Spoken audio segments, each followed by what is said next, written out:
Hi, this is Rick Rock, and I am the only one for some reason on time and jumping on for Real Fridays. And Real Fridays is a weekly podcast, VideoCast, that's focused on mortgage, housing, and real estate. Brock finally joins about 5 seconds too late, but I literally was like, "Are you guys playing a joke on me? Like nobody is on, you know?" And It's 12:30. so I'm super excited to have you on. Can you hear me? Okay. Yeah, gotcha. I can't hear you, buddy. Can't hear me? But you can hear me. Okay, good. So we'll you gotta okay, here we go. And so I'm what the hell? I'm just gonna add Greg Share to this this Whoa. Real What just Fridays happened? podcast as a surprise special guest feature. But the irony is no one's here. Brock's not here, Jeremy's not here. It's and amazing. Our guest Perfect. for today. Perfect. For some reason I can't hear you either. I think it's on your end, buddy. Hold on. Maybe the issue's on my end. Can you go ahead and speak again, Greg? Hello. Hi, Rick. Yeah, perfect. I can hear you now. Maybe the issue with Brock was on my end. Let me add Brock to the stage as well. Hey, Brock, can you go ahead and jump on? Can you hear me now? Okay, good. I actually think the issue could possibly be on my end more than anything else. Yeah, it says my mic's working on my side. Good. Hey, gentlemen. Hey, How's it going? Doing well. It's so funny. I started the podcast. I was the only one on that arrived, right on time, which is so unusual because usually Brock's first, I'm second, and then Jeremy typically is on Rust Belt time zone, so he shows up 5 or 6 minutes late to the podcast. Not gonna like the Rust Belt terminology. Next belt.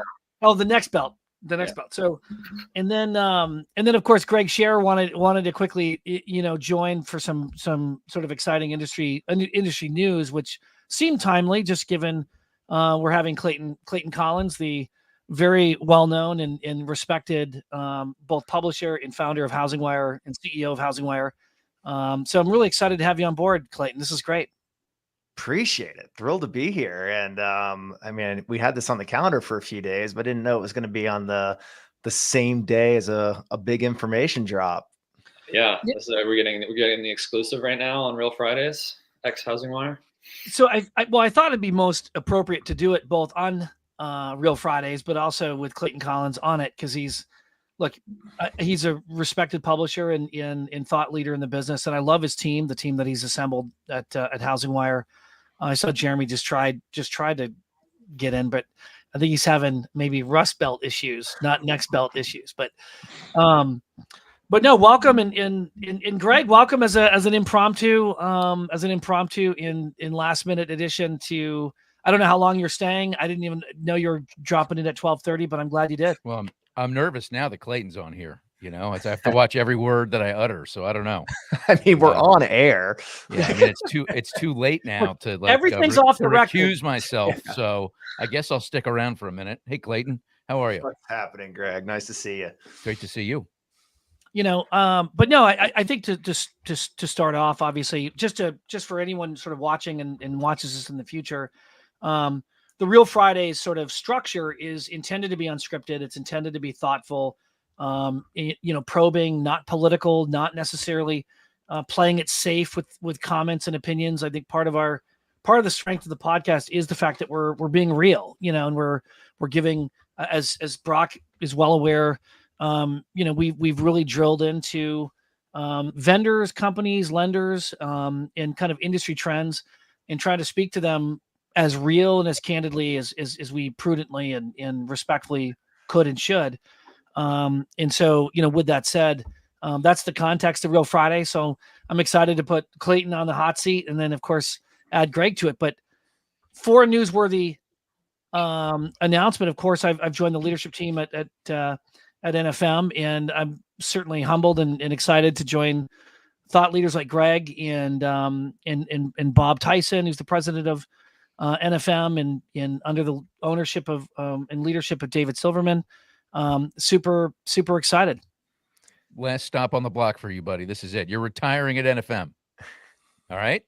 You even got your hair done. I mean, that's amazing. I don't know. You sent a picture of you from the beauty salon. It looks really good. It looks high and tight. Very good. Yeah, is this like is NFM? It's like the Yankees, like no facial hair, all perfectly groomed. Like it's Yeah, not well, that's just an requirement. We've got a not the long, Rick I'm used to seeing. yeah, we have a long list of things, including Rick is wearing a cup now, and so that is necessary when you're stepping out in the ways in which Rick is going to be stepping out. You're just one kick away from being crippled. So that was in the agreement. I don't know where this conversation is going, but Greg, I think it's notable that you look like you're a Gen Z podcaster over there, and Rick and I are kind of looking like corporate stiffs in our blue shirts and tight haircuts.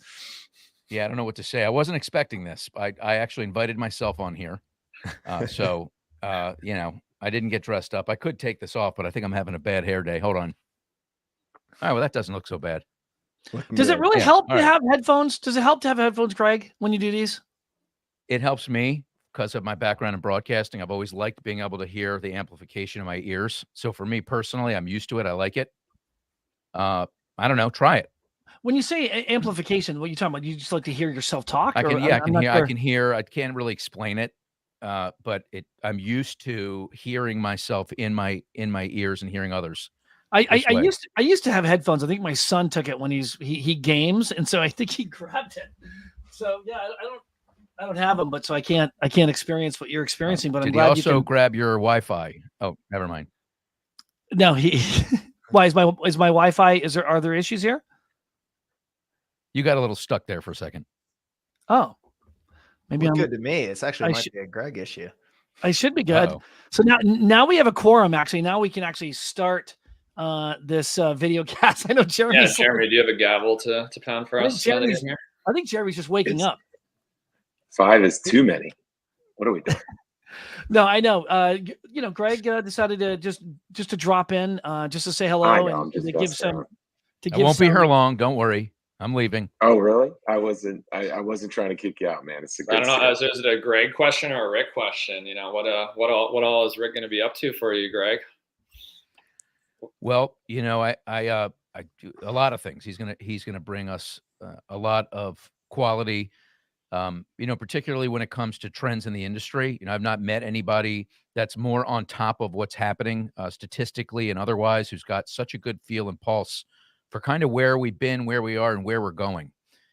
That's not necessarily my strength. So I think that, between me trying to keep everybody honest and throw around some opinions every now and then, and Rick and the richness that he brings in the data and the real deep, thoughtful market analysis, I think we'll make a formidable duo. It remains to be seen, right? Those are just words. So I can't wait to get to work with him.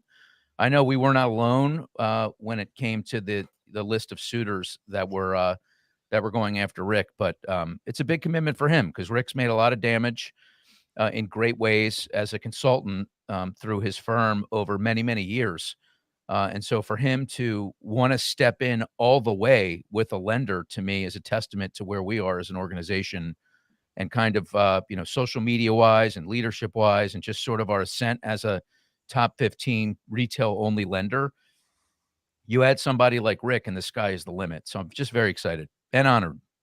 Greg, so it's obviously a big deal for you and a big deal for Rick, but bringing on a new executive in an organization is also a big deal for the originators and team members at NFM. So what does this mean for the NFM team? Well, I think that we take the approach is going to be sort of twofold, right?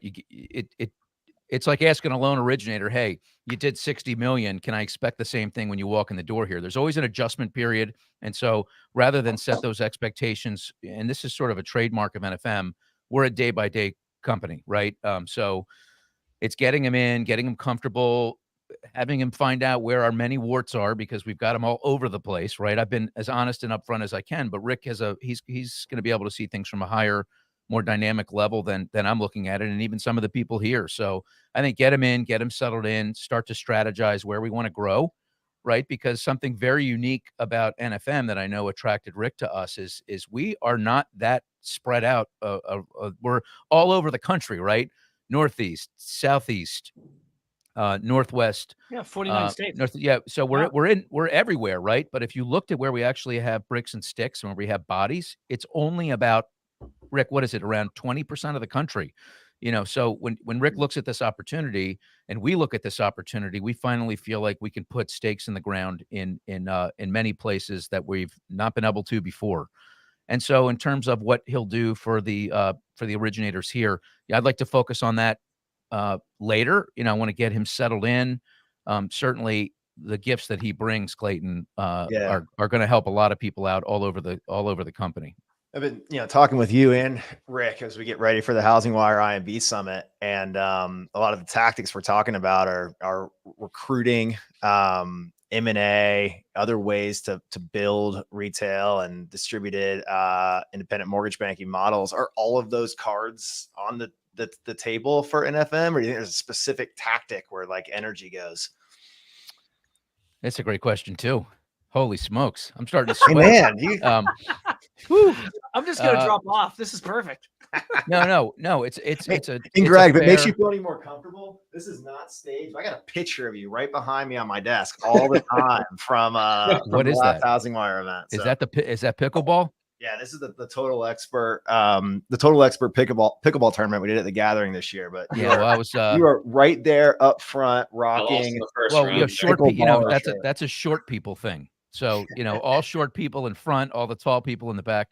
It was a horrible showing, by the way. My team and I, we went down to the fine folks at USA Mortgage.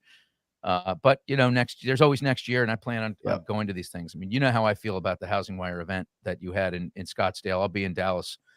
By far, bar none, the best event I've ever been a part of in all my years in the industry. I'm not saying it because you're there.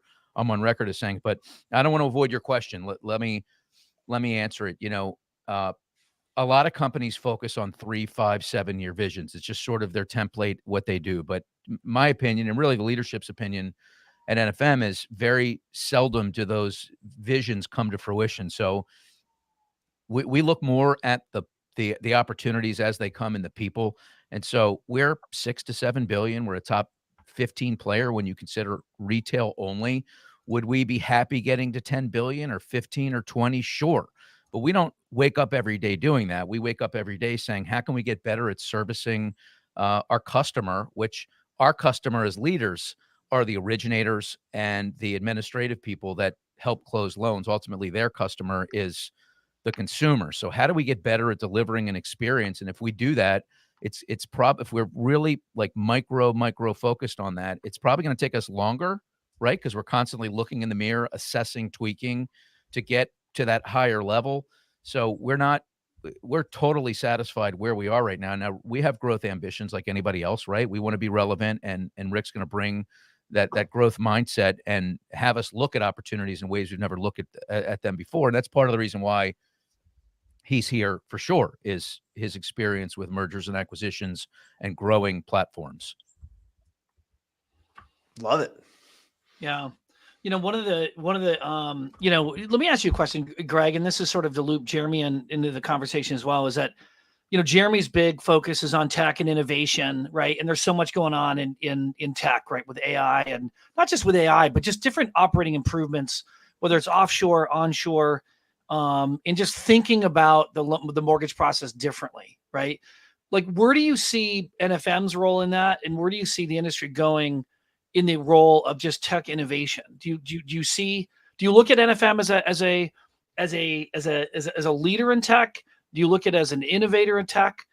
Or do you look at it as a user of tech? Like, how do you categorize that? Sure. I mean, you've looked at our tech stack. Christos Bedios, our CIO, was on the Housing Wire stage, not too long ago. And as far as I know, we're one of the first, if not the first IMB to develop its own proprietary ChatGPT with AI, and the capabilities that we brought to market for our own people are really breathtaking. So we're not going to put hundreds of millions into it. We're going to pour into the resources that we have. Again, we're probably going to go a little bit slower, but there's so many things we've done as a company to have us in the position where we can say, sort of accidentally, we're a top 15 retail only lender. So, I mean, all of these answers kind of are of a similar thread, right?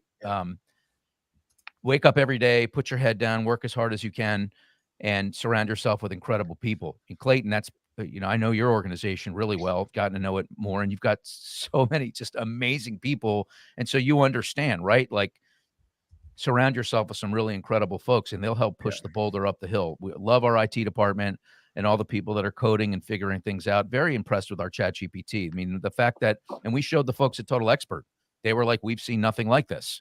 So, I mean, for them, for Joe Wheelu and Cantanella and those guys to look at something that we've built and go, hey, we have chat GPT and AI right now, but what's in our marketplace looks a lot different. It's great, but it looks a lot different than what you're bringing to the marketplace. So it's good enough, this small IMB, and I still think that we're small. I think that's the mentality you have to have, is that you're small. It's a chip I have on my shoulder that I wear every day, waking up in fear, waking up feeling like I'm broke, that I'm one bad move or decision away from not being employed anymore. It's just a mindset kind of thing.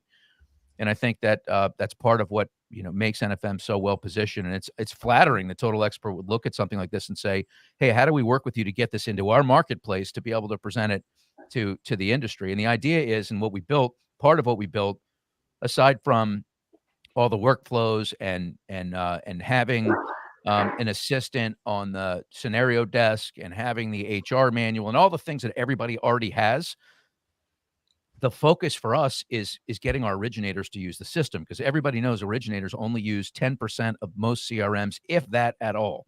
And so what we're trying to build is this thing where a loan officer can go into the CRM and say, all right, rates are at anyone above 6.5%, I can help today. One button, a couple of buttons, provide me my closed loan pipeline between this date and this date, all loans above 6.5%. One click of a button, that's right in front of you, right? And so what we're working on with Total Expert is then to be able to, without getting out of that system, with one more click of a button, look at the collateral that you can then send to everyone with some intuition in there and some AI to be able to address their particular situation. And so if you can have them go into one system that has it all, as opposed to what most originators are used to, get in, get out, pivot to this, pivot to that, you got to get in 7 systems to make anything happen. And so that gives you an idea of kind of how we're working to attack tech in a tangible way that can drive revenue to our bottom line. It's so important to put that information at the fingertips of originators. Sarah Wheeler just did a podcast with Barry Habib earlier this week and was talking about strategies on originators helping their past borrowers, clients, develop a strike price at when that refi makes sense, and being proactive of getting in front of them before rates are at that strike price. Because just how NFM is developing technology to help surface those loans faster to originators for outbound calls and touch points, everyone else is too. So you have these like large refi centric mortgage banks are getting really good at getting in front of people at the right time. And you also have the servicers, who we learned at the Housing Wire AI Summit have invested a ton into AI earlier than a lot of the IMBs have, at really getting to know their existing MSR portfolio and improving touch points, quality touch points. And I think the servicers are like, it's a whole new dynamic coming up in this next wave of the housing market, because servicers aren't happy playing at that 19% level that they played at in the past on retaining existing borrowers. And I think there's a future where retention of servicing rights is 2x or more what it has been historically. And that creates a whole different dynamic for originators who think they're going to call a borrower when rates hit the strike price, and that borrower is still going to be in market. They've probably already engaged with somebody else. We're so good with technology that I can make the lights go out at any point so you can't see me. You're really fitting into this Gen Z gamer. I'm gonna reboot my light. Hang on a second. And Clayton, what's funny is that Greg he actually started a little bit of that conversation on LinkedIn around servicers. Yep. And I think, to your point, one of the biggest things that has changed recently is the granularity of data you can now put on your portfolio analysis. So it is now both technology providers, but also data providers who have come in and told servicers, hey, look, we can actually add in property value data feeds on top of your real-time product and pricing. You now get a customized loan deal for each person in your portfolio, relatively, I'm not gonna say it's easy because we're still getting good at it, meaning we're not good at it yet as an industry, getting that customized point. But Greg, you made the point on LinkedIn. Clayton just made the point that now we have the data and we have the technology to be able to run portfolio analysis almost in real time. And that's what the originator who's trying to go back and serve their client, who they've probably served once, maybe twice, maybe 3 times before, that's what they're up against. It's for sure. understanding like the ecosystem play there. So if like servicers get substantially better at retention, MSR values or their ability to pay for MSRs can go up in the long haul. So if you're an originator, if you're an originate and sell strategy, yeah, maybe there's some benefit to like servicing rights gaining value over time, but you can't make that bet that it's just going to be an easy refi opportunity if you're selling those servicing rights off. Yeah, it is interesting, and I'm curious if you see it the same, Clayton, and I'm curious your thoughts on this, Greg as well. There are those like Michael, like our friend, our illustrious Michael. He what's Michael's last name? I'm drawing a blank. Michael. He was texting us at 2 a.m. a couple nights ago. Oh, that's Kelleher. Oh, Kelleher. Yeah. So I know what Mike you're talking about. Mike Kelleher. He's never going to forgive you for forgetting his name. That's he literally the 2 a.m. text gave it away though. What's funny? I love Michael. I just drew a crazy blank. But what's so interesting is he actually called me at 2:30 in the morning a couple nights ago. But he's very bullish about the fact that within 5 years, ICE is moving in essence, going to do kind of a tactical, more of a very proactive strategy to kind of pull all this business away from IMBs like ours at NFM or others or other IMBs and to kind of leapfrog kind of the originator sort of channel, right? To kind of because it's all about wrestling control of the borrower, right? It's a technical approach to the problem, but it's also kind of a philosophical shift around like who owns the relationship with the borrower. Is it the originator? Is it the loan officer? Is it the IMB? Yeah. Is it the servicer? What did the servicer buy? Did they buy just the servicing, or did they buy the relationship? Yeah. Yeah. So I guess it is an interesting question. Like I don't think it's that aggressive because I think relationships are relationships. I think I'm more. Look, we've been around this business a long time, right? And it's like, I remember going into 2000, everything was hosted, everything was paperless, and none of us are paperless today, right? We do the best we can to streamline efficiencies, leveraging e-doc and kind of relationships. But the reality is it's not like, I got tons of paper all over the place. I'm not paperless. But 2001, 2002, you would have thought that, there was this avalanche of new innovation that we were going to be doing things, the Jetsons, for God's sakes, by 2024, 2025. And the reality is none of that's really happened in the way that bullish technology providers really want to forecast. And so I don't necessarily believe that it's going to be that dramatically different. I think 5 years, I don't even think 10 years from now, necessarily the industry will be in the way that we do originations. It'll be that much different, but I'm not selling against what you're doing, Jeremy, because I know Jeremy's trying to push innovation forward in the business. I just feel like there's so much opposition. It's so fractured and the industry's old, right? So there's not a lot of technology leadership by IMBs to actually deliver on this. So I tend to be a bit more skeptical of technology adoption. Clayton, you want to tackle that, Jeremy? IMBs are not going to lead on anything. Like, that's just the bottom line. IMBs are going to do what referral sources need them to do. If the referral source is directly to the consumer on a, let's say it's a social media or other digital experience that has them coming in that way, okay, there may be, you could sell me on a little bit of adoption that directly links to generating better conversion out of that particular funnel. That's it. I think everything else is going to be driven by what the referral source needs, or to Clayton's point, what the secondary market forces you to do. And so the question I've been asking is, what position does that put us in for incremental change or progress? And I think actually that's exactly what Greg was saying earlier, which is we know who we are, we know what we do, and we didn't try to do too much. We took technology that we knew could fundamentally drive investment and return, And we just started doing it. We didn't overthink it. We started here and we pulled it through, and we think it's going to have all of these other things. So when I think that is exactly the right way to look at it. And that is not, I don't think that's not going to come as a surprise to anybody. That's where we are, and that's where we'll be. What about you, Clayton? What are your thoughts?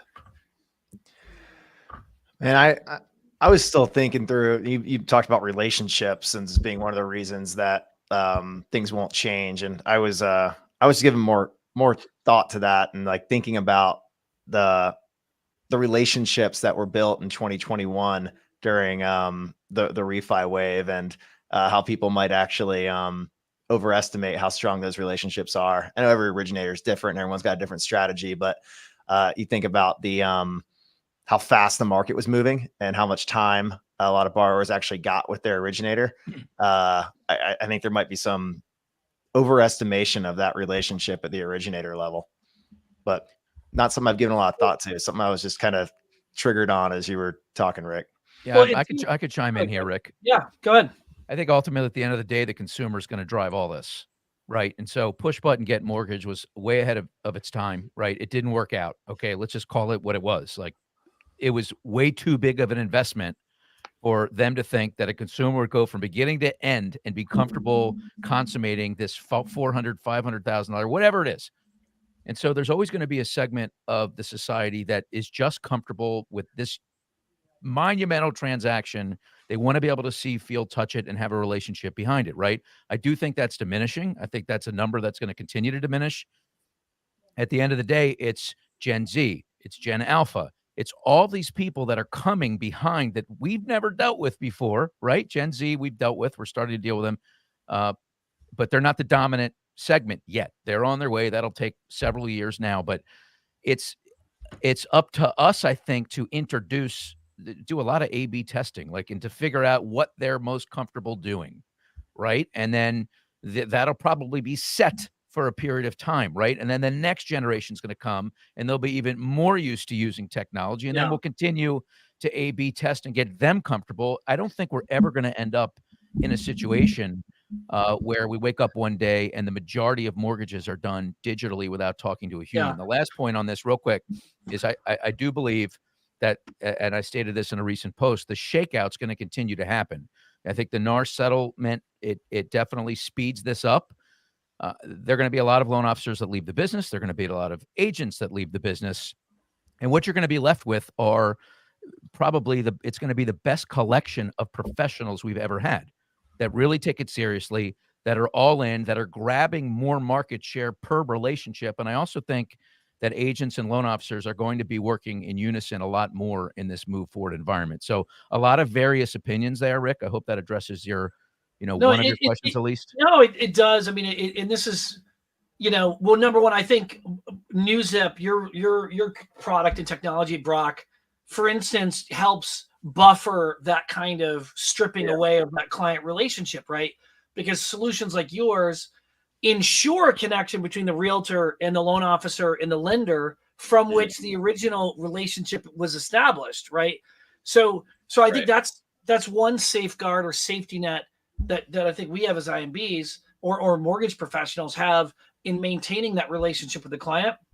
But the other thing is, look, the consumer has a lot of different dynamics to it, right? The consumer's old, the consumer's young, the consumer's not yet ready to buy. The consumer is ready to buy. The consumer doesn't speak English. The consumer speaks English. The consumer, my family lived in Puerto Rico for 10 years. I mean, going to a Puerto Rican loan officer or buying a property in Puerto Rico, there's a comfort level. There's a cultural connection that we have, right? That African-American borrowers might be more comfortable going to an African-American realtor or an African-American loan officer. I mean, the point is, like, when people talk about the consumer, they talk about it as if it's this monolithic, like, one size fits all kind of thing. And the reality is my 90-year-old mother is going to go to New England Federal Credit Union to get her mortgage. I don't even think she cares about the rate or anything. She'll work that out with her credit union, regardless if, Freedom or Mr. Cooper sends her a statement saying, hey, click this button, and because we're going to refinance your mortgage, she's going to take that letter and go right to New England Federal Credit Union in Vermont and say, hey, I want this rate, refinance my mortgage. Yeah, sure. I think what Greg is saying too is that the training, so to speak, that the consumer is going through is driving waves of consumers that are coming towards a particular expectation and behavior. So even though that for today, it is kind of like, I want what I want when I want it mentality. And if I want paper, or if I want a phone call, or if I want an office, I expect all that. But what's happening is there's a driving force of consumer tech outside of our industry that everybody's using all day, every day. That is telling them, here's how you solve problems, here's how you solve problems, here's how you solve problems. And those waves of consumers that Greg was mentioning are now being trained. Oh, I work this way, I solve problems this way. That's right. And so That's right. it's going to be coming.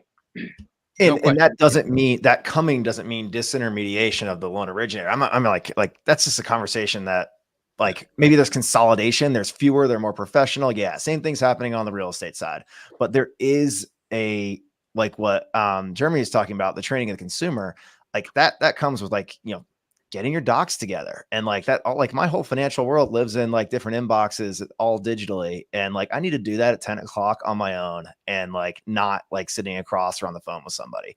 And like I've been trained to work in a work in an independent environment for those types of like financial decisions, or any type of like consumer purchase, by every digital platform and provider out there. So there's components of the origination process that have to be digitalized because we're being trained by everything else in our lives. And then there's components where you want advice. And so like, I don't even think, I mean, I thought we were a couple of years past talking about, like, is the originator going to be replaced? The originator has a very important place in this process. It just might mean the best originators will do significantly more loans in the future, and there may be fewer. And it's a true professionalization of the job category. And that's okay. It's probably needed, right? I had a dinner there tonight. We're talking about the real estate side, and like, pontificating about what does a 5-year future look like when there's 300, if there are 300,000 real estate agents. Significant reduction. This is like a, really like putting it out there, particularly if you build tech, software, or content or media for the agent. Like, how do you plan for a future when like the client profile, the potential user count is significantly lower? And we left that conversation pretty optimistic and bullish about a future of selling to a group of professionals that has kind of higher personal capitalization and resource levels to really excel as high velocity real estate advisors or high velocity mortgage advisors, not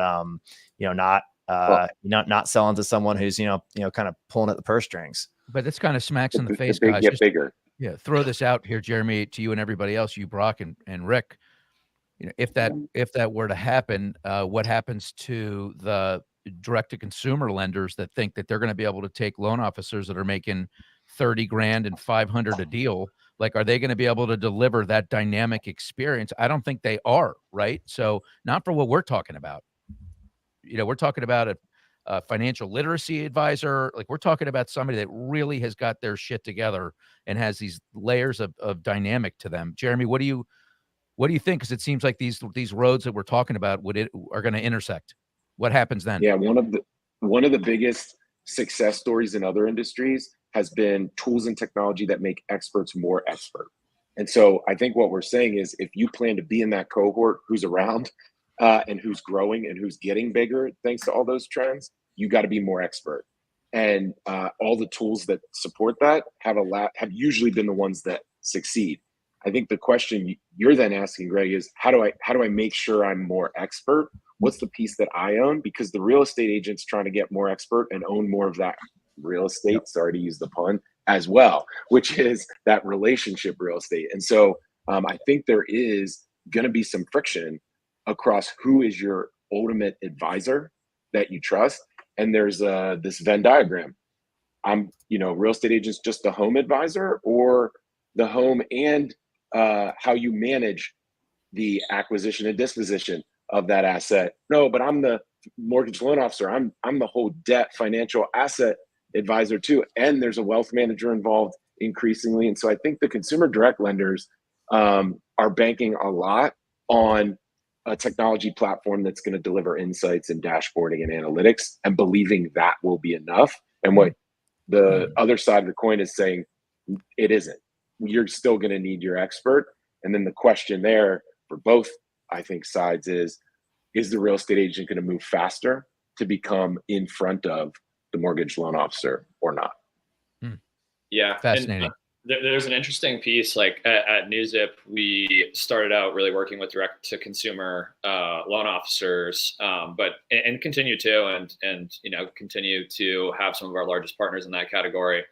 But one thing that I've talked to Jeremy about a lot, and on the show about a couple of times, is that it seems like a lot of it, there will be different offshoots, of course, but there's, it seems like the classic retail loan officers are using the best ones, or at least a lot of the ones that I come across are finding ways to expand their lead channels, whether that's marketing wise. Obviously, you guys do that really well at NFM from the content creation standpoint. But so, their business can become a little bit more national, or at least a little bit expand to adjacent, geographies and things like that. So we run into, I've just been calling it for the sake of it, we're running into a lot more hybrid loan officers, where they have some direct consumer type relationships, and they have some local, hyper local, brick and mortar retail type relationships. And, that's, it has been interesting to see both some direct consumer loan officers, get really good at building those relationships in a way that people don't expect. And also to see some really good retail loan officers taking some of the direct consumer best practices. At NewZip, we kind of, like, obviously our job is to provide the platform and the integration to get those people the cohesive experience between mortgage and real estate and save them money doing it. So like we'll partner with both sides of the coin, but like my takeaway more and more is that there going to be less separate sides as the consumer experience gets a little bit more similar, and as the data gets a little bit more prevalent between all the parties. So there's a lot of different angles on how it shakes out. But to me, it's like we are kind of marching towards the consumer dictating their experience, and that being digitally possible. And then from there, going online or offline with whoever they trust. I think that's kind of what you're saying, Jeremy. Brock, I'm sure Rick and Greg have some points of view here too, but like I'm really curious about like how an originator can be effective running a hybrid strategy with some like feet on the street, realtor, referral relationships, some type of D2C that feels like totally different cadences that would make it very hard to manage your day. And in one part of your business need to be incredibly fast on speed to lead, and another part of your business, like needing to do lunches and like cater to higher touch relationships. Like that just feels like a really hard job to do for someone that is going to balance both of those cadences in their life. I mean, I can speak to it being, I can speak to that having this influencer division that we built, right? Because it's comprised of exactly what you're describing. And right now it's it's part and parcel to one another. What I mean by that is real estate agents are not historically great marketers. Loan officers are much better at marketing.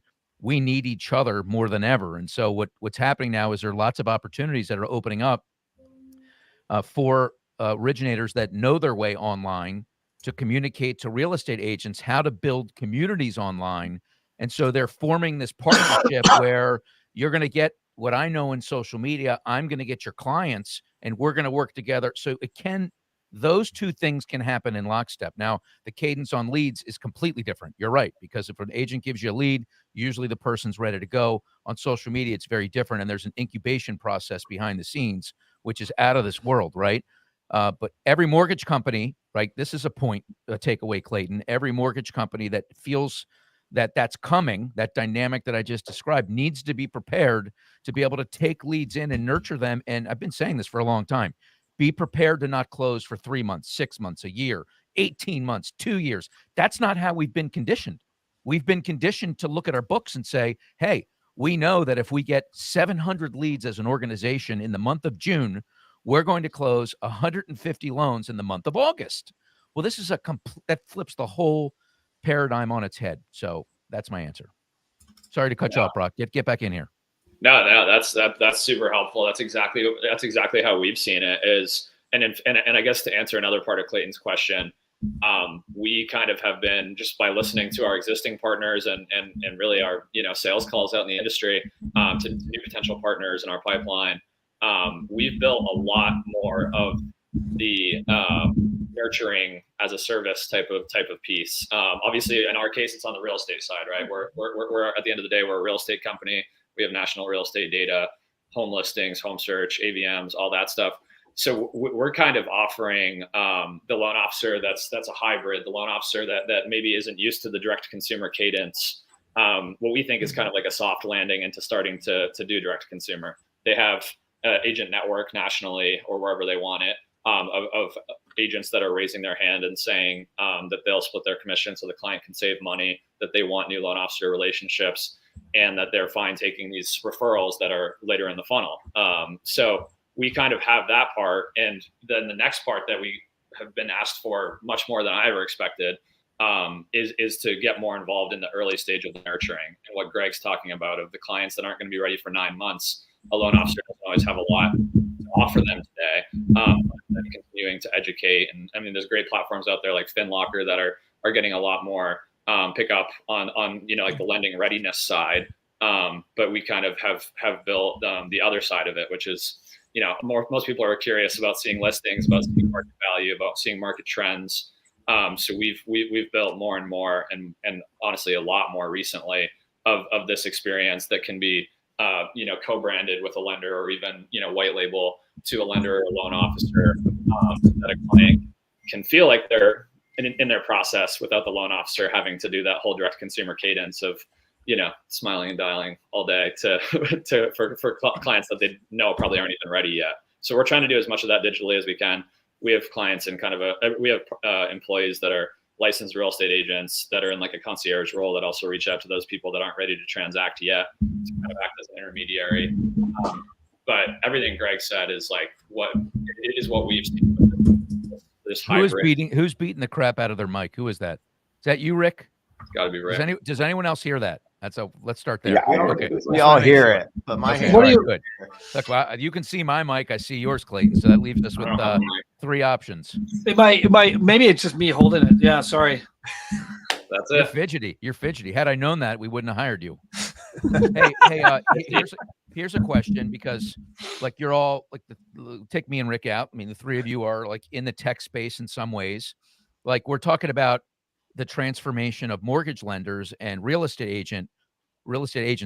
There has been an unprecedented flurry of tech people to get into our space, right? And it would be a great conversation to say, was it what they thought it would be, right, at this point? And how much longer will we have this deluge in front of us? Will there be a shakeout of mortgage vendors? I mean, that would be a great conversation. I don't know if you guys want to speak to that, because you're all in the space. Would love to hear what you have to say. I'm sorry to take over your show, Dr. Rick.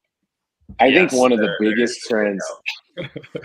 I think one of the biggest trends I'm trying to figure out is, real estate does this too, but I think mortgages is guilty. It's one solution for one piece of one part of the transaction, and you just start stacking up those vendors or those ideas, and we have a lot of them. We have a lot of like point solutions or single solutions. And so I think there has to be some reckoning at some point. But I think the real question, Greg, comes down to, how many of these start joining together to kind of weave a solution that takes the place of so many of the others. And so example might be Sales Boomerang and Mortgage Coach forming Trust Engine, right? That would be an example. Mm-hmm. Yep. Yeah. Exactly. That's a great example. I think also pre-integrations. So you'll see, Total Expert is an example. Like, they'll go out there with like, we already have this bundle. We already have this package. We're already ready for you. You can actually plug in here and get 4 things that would otherwise have been 4 integrations. And I think that type of mindset is pretty prominent in tech. I think we have more integrations than some other industries, like from a complexity perspective. Now, I also think we've seen a lot of tech folks come in and leave already. Just take a look at the industry, have their first challenge, have their first either regulatory battle or sales cycle, 12-month, 18-month sales cycle, and they go, I'm out. I'm not doing this. So I think we have some examples of that, and I think we'll have even more. To Clayton's point earlier, the big get bigger. From a team expertise perspective, I think the same thing's going to be true of tech. The I want big to get bigger. hit on 3 points. So Jeremy, you mentioned integrations. So like for our Altos research business, which was built bringing real-time housing market data to real estate agents, and we have an increasing number of loan originators using the platform. We're spending over 50% of our engineering and dev time on integrations and APIs right now with real estate CRMs. So users want it and the CRMs want it. So huge focus for like engineering resources. 2, I would argue that the exodus of some of the tech companies isn't like ahead of us, but it has like long started and started as soon as rates started shooting up in 2022 when venture capital stopped flowing. So the flow of venture from 18 to 21 was absolutely insane. Valuations got really high, and that turned off really quickly as soon as volume started dropping in 2022. So if you were betting on funding your business off of venture dollars and growth at all cost, a lot of tech operators had a real come to Jesus moment with their finance team and their investors of like, can we afford to operate anymore? Can we afford to operate as we are? And those that were unable to continue growth when they stopped in investing, I think we have some zombie players out there right now who are like trying to get by and like think they're still alive and like think that like maybe their fortunes change when volume ticks up next year or whenever that happens. They might be a little more zombie than they think there are. But kind of counter that, my third and final point is mortgage and real estate are both extremely fragmented industries. And we're talking about one model today. We're talking about independent mortgage banks. We talked about like this, like the hybrid model of consumer direct and retail. There are thousands of different mortgage banks and tens of thousands of real estate brokerages who all operate slightly differently. So it is an ecosystem where dozens of CRMs and pricing engines and marketing solutions and capital market solutions and servicing platforms can exist because everybody operates slightly differently. And Greg, I'm going to bet when you come to the IMB Summit in a month, if you go compare notes of your counterparts of similar sized IMBs, all of you are doing things slightly differently. And that means you have a slightly different technology stack, even though you probably have some similar best of breed players, you do things slightly differently. And that does create and kind of open the aperture for a broader vendor ecosystem than you may see in other regulated industries. Interesting. I'll definitely keep an eye on that. One thing that we face a lot, and you guys know people at all these companies, but I had a demo yesterday with another data company. I know Rick, you love Ingenious, and most of our company uses MMI, and then there's Eric, who's amazing from Model Match, and I'm missing one of them. I forget Modex. Like, what's going to happen there? It seems like a crowded space, man. Like, they're all trying to. They're all the CEO of HomeBot just came on our show 2 weeks ago and said that they're entering that space too. Oh my goodness! Like, who's going to be who's going to differentiate, because they all do similar things. Now, some of them, I saw some things yesterday from its RETR. Yeah, I mean that was a really good demo, and I'm like, well, hey, here's something you could do that could set you apart from the others. And he was totally willing. He was like, hey, I'll give you a seat. It's free. We'll work on this to show you. And then I talked to other ones, and they're like, sorry, you can't have access. And that goes, Clayton, that really kind of like bleeds into your point that everybody sort of runs their businesses differently, right? They're all in the same business, but their approaches are different. And I would throw out, like, in that set that you just talked about, I'd throw like Emergent in there as well, because like they're leveraging HMDA data, and argue that each of them have built their value props slightly differently. And so there's like in that set you mentioned, and I don't know them all well enough to know exactly where they sit, but there's folks that are built entirely for recruiting. Some are built for market intelligence. Some are built to improve your access to diverse homeownership pools or target CRA populations. And like they've all kind of found a slightly different lane on like why they exist. And could that be consolidated into a single platform that enables all of those capabilities? Maybe, but Man, how long but that'll take. I mean, I I forgot think Big Purple Dot too. They're in the mix as well. I think a key question I would just ask if I was doing a vendor process on them is, where do you all get your data? Because it wouldn't surprise me if their mix of data sources might be unique to them, but I bet you, I don't know, 80-85% of where that data is coming from is exactly the same places. So all roads lead back logic, to two places, but like yeah. They're all mostly on the data. Yeah. Tell me more. That's amazing. I didn't realize that, but I can't imagine that shaking out. Like, that's just a battle of attrition to me. Like, eventually the 7 or 8 players in the space, like a couple of them are just going to tap out, and it won't even be because they're losing money. It'll just be because it wasn't what they thought it could be. Right.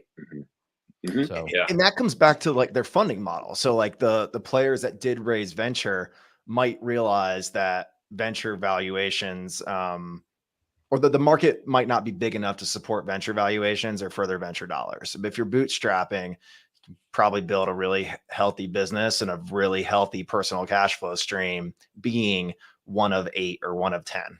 yeah, we can cross that conversation back over into mortgage, right? Because now we're back over here on the mortgage side, because there are quite a few players that have venture money behind them. And I don't know, but I'm definitely not going to mention any names. No way. But I mean, we know who they are, right? Who have gone through, tens of millions of dollars. And what does the future look like for them with everything going on? Yep. We could, how many hours could we talk do it? You can do it in real estate too. We can do it. We can do that in every industry. Yeah. Oh yeah. Well, yeah, I mean, real estate tech is and Jeremy's very active, obviously, in raising capital and working with companies to help them raise capital. I've raised capital for real estate tech companies and mortgage companies in the past, and of course, Brock, NewZip's raised a lot of funding for its technology related efforts. It's hard. It's a hard environment to. Unless you have very sympathetic investors to the cycles in mortgage, and you have a very sort of patient revenue stream and revenue outlook, it's very, very difficult, because everyone thinks that they're going to enter into mortgage and it's going to be an easy adoption kind of related period, and it's just not. It's just not. I have a relationship with a VC actually, where I'm allowed, like, they're in a bunch of different channels, but I'm like their advisor in real estate tech and mortgage tech. And so I actually have the ability to write like small checks to early stage startups on behalf of this venture capital company. And the amount of deal flow that's come through has come down so dramatically. So like I completely agree with what Clayton said a minute ago of like, this isn't like going to happen. The amount of entrance to the space and the amount of early stage startups that are either zombie or fully shut down is remarkable on the real estate tech side and prop tech side, whatever you want to call it, and not going anywhere. But that's been an interesting, different seat to sit in. And NewZip is not affiliated with any of that, and has not raised very much VC. We mostly stuck with our existing investors because they are so bought into our mission and more patient capital to build a business the right way. And in this market, that's not necessarily growth at all costs. So. I've had a few different seats in it, but I totally agree with everything that Clayton said about the trends here and how a lot of it's already happened. Let me did Housing Wire raise capital, Clayton, or how did you? Because did Housing Wire? When did Housing Wire fall? You started Housing Wire what, 2013, 2012? No. So Housing Wire was founded in 2008, but at that time I was at Citigroup, muscling through the financial crisis. After Citi, I went to investment banking and left and raised a fund in 2014 called REALFridays Capital, and brought together a group of investors in 2014. And through REALFridays, I acquired Housing Wire from the founders in 2016, and immediately stepped into operations, helped the founders transition out, and came in as CEO. So the capital that I have behind me from the Housing Wire acquisition is the same group of LPs that I brought together in 2014, and similar to what Brock said about having a group of patient investors who aren't running on 4 or 5 year fund cycles. is pretty necessary when you're operating in an industry that has cyclicality. And my group is a mix of individuals and family offices. They're not tied to mortgage or real estate in any way. So they don't have kind of the sympathy toward the cycle, but it's patient capital, and that they're looking for long-term appreciation and significant multiple returns on their capital. So I get a longer timeline to build and redeploy into acquisitions. And that's kind of how I run my playbook. Got it. No, that's fascinating, because the future, publishing, I ran a magazine called the Niche Report. We did mortgage and real estate, and that was back in 2010 to probably 2013. And then I transitioned to Mortgage Compliance Magazine with Ben Slayton, and I was the inaugural sort of managing editor of that publication for about 2.5 years. And then Kristen Mazzarelli sort of took over for me. But that was, publishing's hard, because the content leadership is difficult constantly, because you don't, the question of like the tail wagging the dog, like, are you supposed to report the news, or are you supposed to sort of drive interesting conversations maybe that the industry is not talking about, so that you could shed light on a topic that people should be talking about? I mean, it creates a number of questions on where you take a publication in a platform like that. And what do you feel your responsibilities are, right? Yeah. Are your responsibilities to call out bad actors? Is it to highlight good actors? Is it to just report on who's calling who a bad actor and a good actor? I mean, like, how do you lead from the front or follow from behind? I'm going to answer it with a phrase I think Jeremy used a few minutes ago. Like, our job is to make experts more expert. So like our mission is, like, we provide the full picture of trusted business journalism, unique data analytics, and events that help professionals connect for mortgage and real estate professionals. We believe that the housing industry is getting increasingly interconnected. And while mortgage and real estate and technology professionals have always relied on each other and done business with each other, the lines are getting tighter and blurrier between exactly who plays and how relationships and consumers are served. So if I tie that back to the publishing strategy from the root of your question, Rick, is that we aim to report on the news, what's happened, what the people and companies in the industries are doing. We aim to talk to sources and uncover what's coming up the pipe and like what's next, maybe what deals are coming, what trends are happening, what's happening in servicing and capital markets that might influence origination months or years down the road, or what's happening in real estate that might influence origination years down the road. And we hope to bring the smart people in our audience together so they can connect and learn from each other. So I'm not coming into this with some like crusade of like, we're supposed to like reveal the bad actors, but that it happens. And I know each of you on this call have met folks from our newsroom, like James Kleiman, who is a great journalist and knows how to uncover the truth sometimes before it's out there and, in anybody else's mind and much less in their inbox. And so we try to build a team that can kind of do all the above. We have great people that are great at community and bringing people together and starting conversations. We have people that are great at uncovering the truth and stitching together the real story and like the full picture of what's happening. And we have analysts and data engineers that are letting the data tell the story. And I don't define ourselves as a publisher, Rick. And, I don't really even think of us as a pure play media company anymore. I think the future of content for us, at least, is evolving to more of an information services world. And the investments that I'm making in my team and in licensed data and content and acquired businesses is leaning much deeper into data research and information services. And if we can tie that together with great journalism and help let the data tell the story, but also have great storytellers explain the data and help experts become more experts, then we do our job and serve the housing industry. That's like a question I'm dying to ask, Rick. But go ahead. I have a question I'm dying to ask.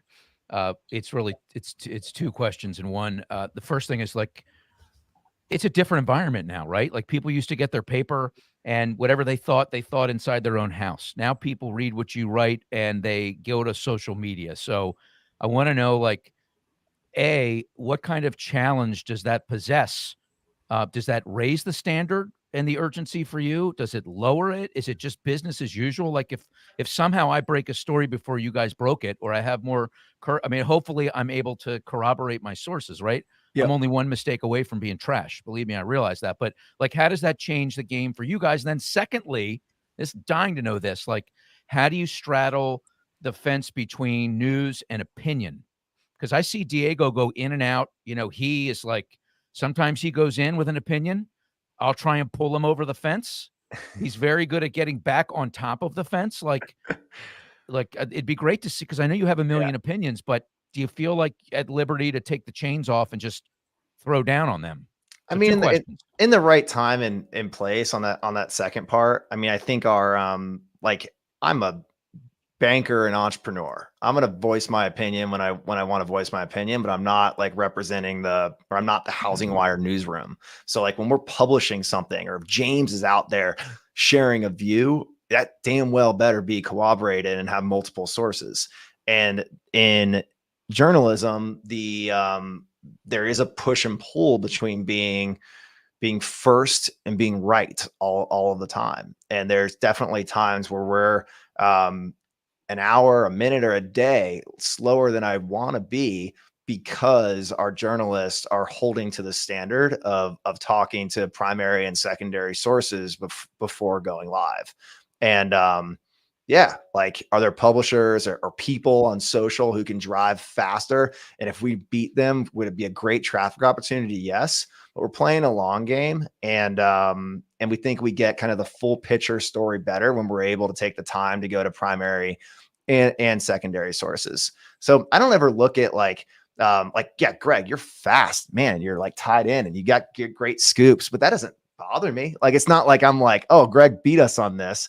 I'm just like, newsroom, y'all better be talking to Greg, because he's got good information, and like, this is part of the community. I don't think that a modern business publication can exist in an ivory tower with walls up and not talking to the industry. Like, our responsibility is to be integrated into the mortgage and real estate market and talking to the people who are making news or tied into the circle of knowledge and information. And that's where I push our editors and reporters to be out there and be tied in, and not sitting in an ivory tower thinking that the whole world operates on the internet through press releases and data feeds. Yeah, that's a winning strategy, man. It really is. Yeah, Because then all of a sudden you have champions all over the place that want you to succeed, that covet the relationships. It doesn't mean that if NFM steps out of line and the moment calls for you to call us out, that you won't do it. But I know you'll do it respectfully in a way that's not aimed to harm anyone.